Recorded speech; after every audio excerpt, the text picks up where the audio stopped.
Hey guys, today we're going to talk about energy balance. It's Fat Loss 101, and once you get this, you'll understand how nutrition works, how fat loss works. It's literally Fat Loss 101.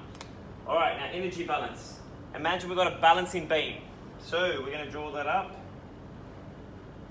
Triangle, I watched Play School. I know my circles, triangles, squares. That's about as far as it goes. Alright, so this balancing beam, we've got calories on one side.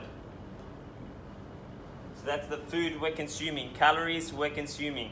Now when you look at calories, think about calories as energy also. So on this end, it's energy balance, which is still calories. Now this is made up of your TDE, your total daily energy expenditure. Now what this is made up of four things. Your BMR, which is your basal metabolic rate. Now imagine you're in a coma, you're just lying there, you're breathing, just for your body to function, to insulate your organs. That's your basal metabolic rate. That's just that. All right, we've got basal metabolic rate. We've got thermic effect of food. So that's the foods you consume. So if I was to eat a donut, and Beck, my fiance, if she was to eat a chicken breast, Beck would burn more calories with the food because chicken breast, it's got more protein. So protein, it takes more calories to digest than a donut. So Beck's gonna burn more fat there. That's thermic effect of food. Now we've got NEAT.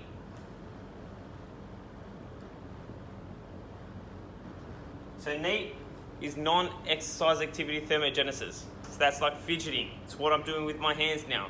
My breathing, things like that. My coughing, my sneezing. I shouldn't cough now. But that's your non-exercise activity thermogenesis, guys. All right? Where a lot of people go wrong is they think BMR and NEAT are the same. NEAT is like very low impact. So walking comes under NEAT too.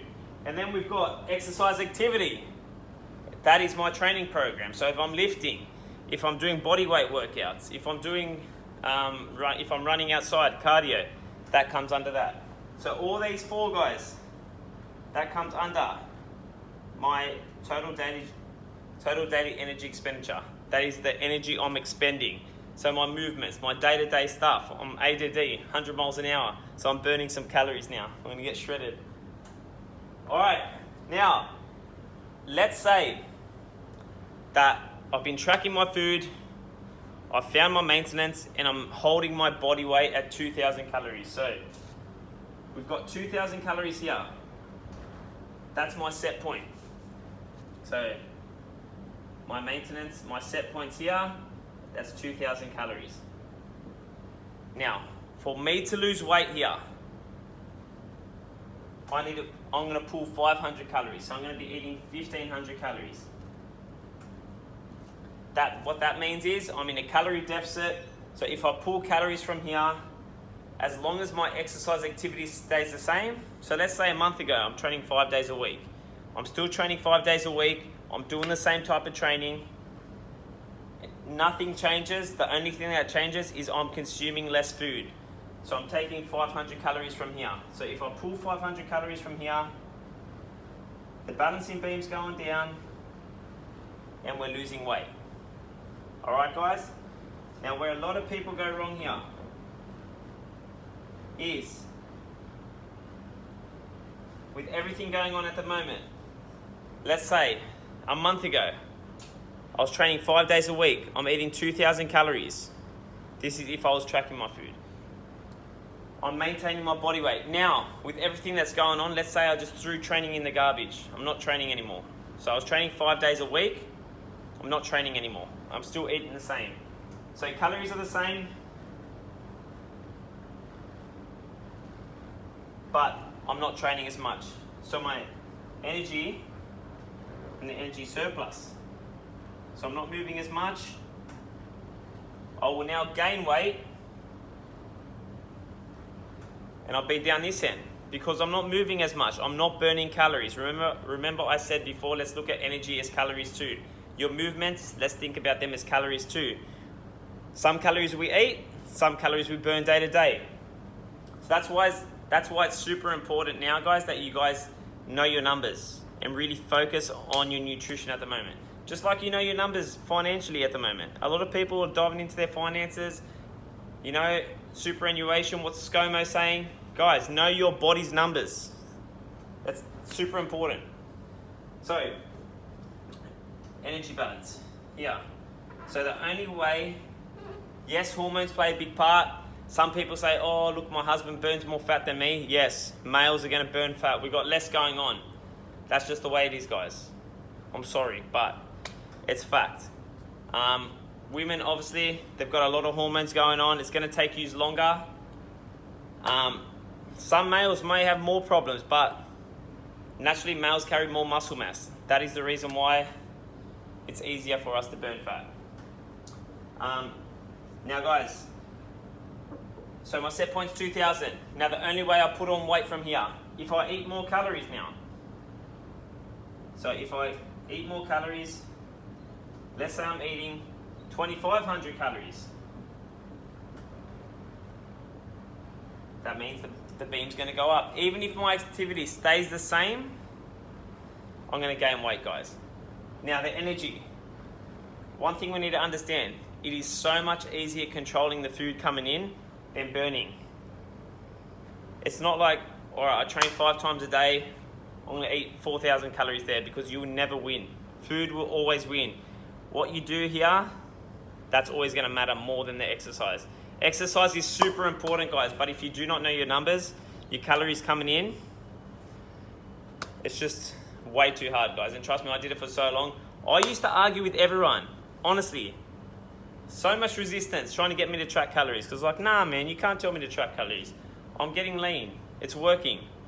But once I got on top of this, it changes the game.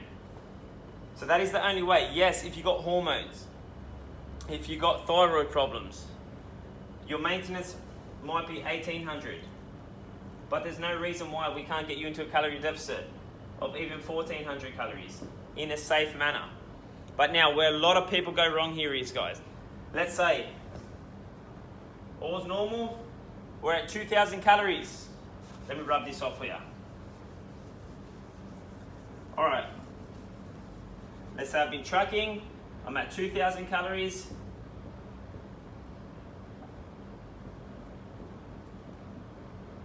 So my total daily energy expenditure is 2,000 calories to maintain my body weight. Now let's say I've gone through a weight cut where I've cut 1,500 calories. Now along the weight cut, there's a lot of things we do. We add in steps, we increase cardio, because you can't keep pulling from calories, but I'm not going to go into that. I'm not going to go into that now. So we're at 1,500 calories. Let's say we went through a 2-month weight cut. So 8 weeks, we've cut 10 kilos. We've lost 10 kilos. We're in a weight cut. We pulled 1,500 calories. We've even decreased. Let's say we finished on 1,200 calories. Now what happens is, say I started at 80 kilos. If I'm now 70 kilos, my maintenance is not still 2,000 calories. It's a moving target. Now that I've lost weight, my maintenance might be 1,800. Once I return back up to maintenance, it could be 1,750. Let's say it's down to 1,800 now. All right, I'm not going to overwhelm you here, but let's say I finished my weight cut at 1,200 calories and my body's adapted to 1,200. So now my body thinks that 1,200 is its new maintenance. So remember, my maintenance was 2,000 before. It's not 2,000 anymore. It's going to adapt to lower calories, obviously, because I've lost more body fat. So we finished at 1,200. Now, what happens is when you lose weight, your fat cells shrink. But where a lot of people go wrong, they achieve the goal. Yeah, I've lost 10 kilos. Let's go out for 10 beers with my mates, 25 Jimmys, a few Chivas Regals. What else? Long Island iced teas. You know, they start necking drinks. They go have their kebabs, their burgers. They fall off the wagon. Now what happens here? If you're at 1,200 calories and you fall off the wagon here and you just start binging. Let's say you go out, have a night with the boys. You're eating 3,000 calories. And then the next week, you jump back on. You're still not tracking. You're eating 2,500 calories. 2,000 calories the next day. 3,000 calories. And you just keep overeating. What happens is over time, you are going to add on more fat cells. So you can't get rid of fat cells. They just add on. So if you're at 1200 and you just jump up and shock the body, it's thinking, whoa, where's all these calories coming from? So you're gonna start adding on more fat cells. Now this makes it harder eventually when you go through weight cuts to keep cutting weight because you've got more fat cells. We can only shrink them, we can't get rid of them, but we can add them on. All right, guys?